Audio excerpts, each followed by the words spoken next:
तेलंगाना के खम्मम जिले में एक दिल दहला देने वाला वाकया पेश आया जिसने सबको हिलाकर रख दिया। 33 साल लक्ष्मी प्रसन्ना की शादी के बाद ससुराल में कदम रखते ही जहन्नुम की कैद बन गई। 2015 में नरेश बाबू से शादी हुई मगर खुशियों की जगह उसकी जिंदगी में तारीकी छा गई।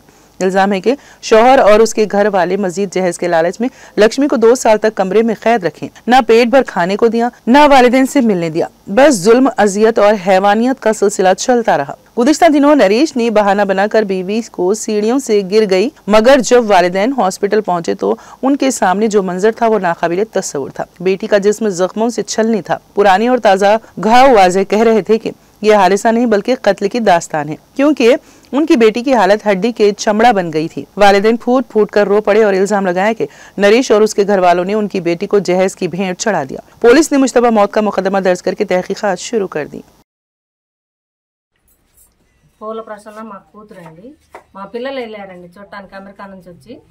కనీసం వాళ్ళు గేట్ ఓపెన్ చేయకుండా ఇంట్లోకి రానికుండా ఒక 2-3 గంటలు వెయిట్ చేయించాక ఉన్నారు, ఉండి వెళ్ళారండి. వెళ్తే తను డోర్ కట్టన్ సాట్ నుంచి అసలు బయటికి రానివ్వకుండా మాట్లాడకుండా చేసి తనని చాలా హింస పెట్టారండి.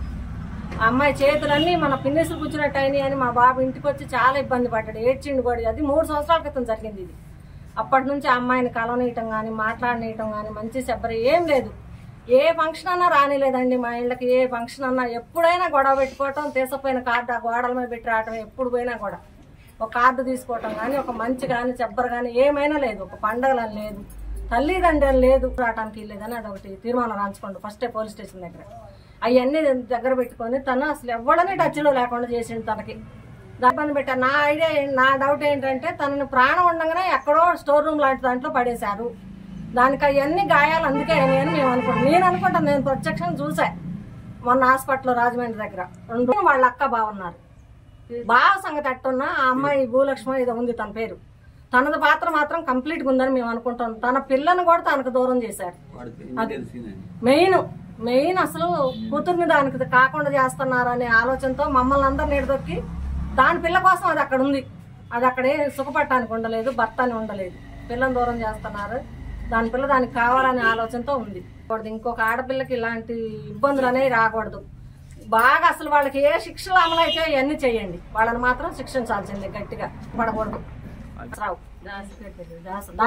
దాసరి శ్రీనివాసరావు, భూలక్ష్మి అత్త అండి. మెయిన్ విజయలక్ష్మి, మెయిన్ పూల విజయలక్ష్మి.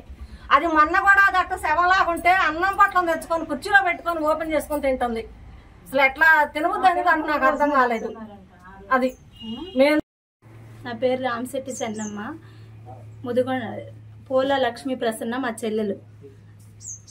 తనని గృహహింస చట్టం కింద బాగా ఇబ్బంది పెట్టారండి. ఒకరోజు మేము వెళ్ళాం, నేను మా వారు, మా చెల్లి అవుతుంది, చూస్తామని వెళ్తే వాళ్ళ అత్తగారు గేటుకి తాళం వేశారు. వేస్తే ఆ గేట్ తన్నాను నేను.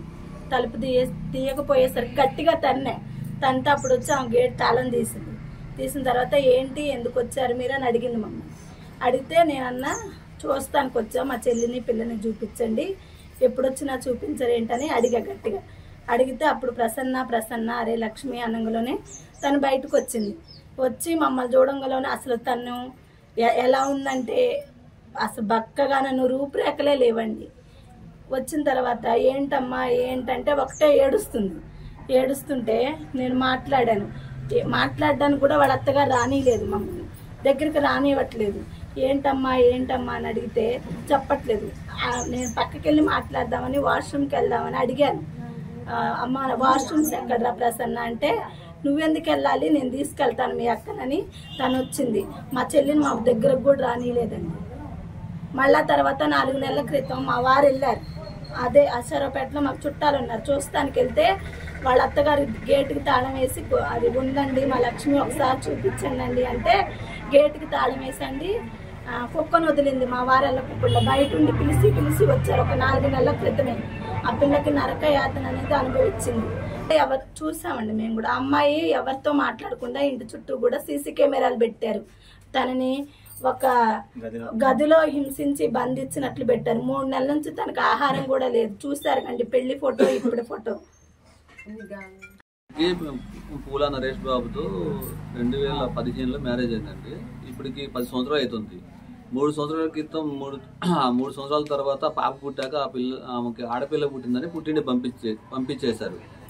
పంపిస్తే వాళ్ళ నాన్నగారు వెంకటేశ్వర గారు ఏం చేసిందంటే 2 ఎకరాల భూమి రిజిస్ట్రేషన్ చేసి ఆ అమ్మాయికి 10 లక్షల డబ్బులు ఇచ్చి భరణం కింద ఇచ్చి పంపించిండు.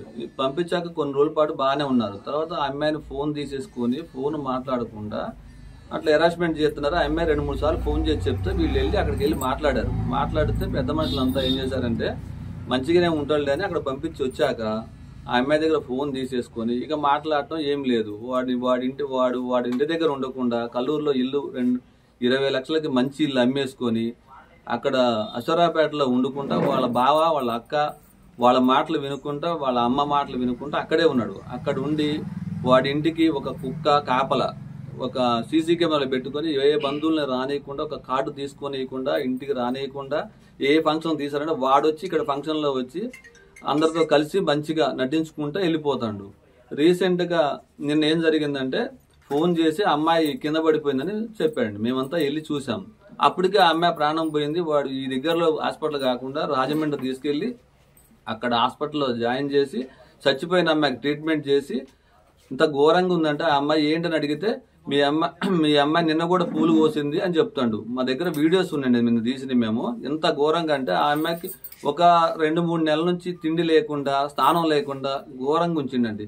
వాడిని వాళ్ళ బావని వాళ్ళ అక్కని వాళ్ళ అమ్మని చాలా కఠినంగా శిక్షించాలని మేము కోరుకుంటున్నామండి.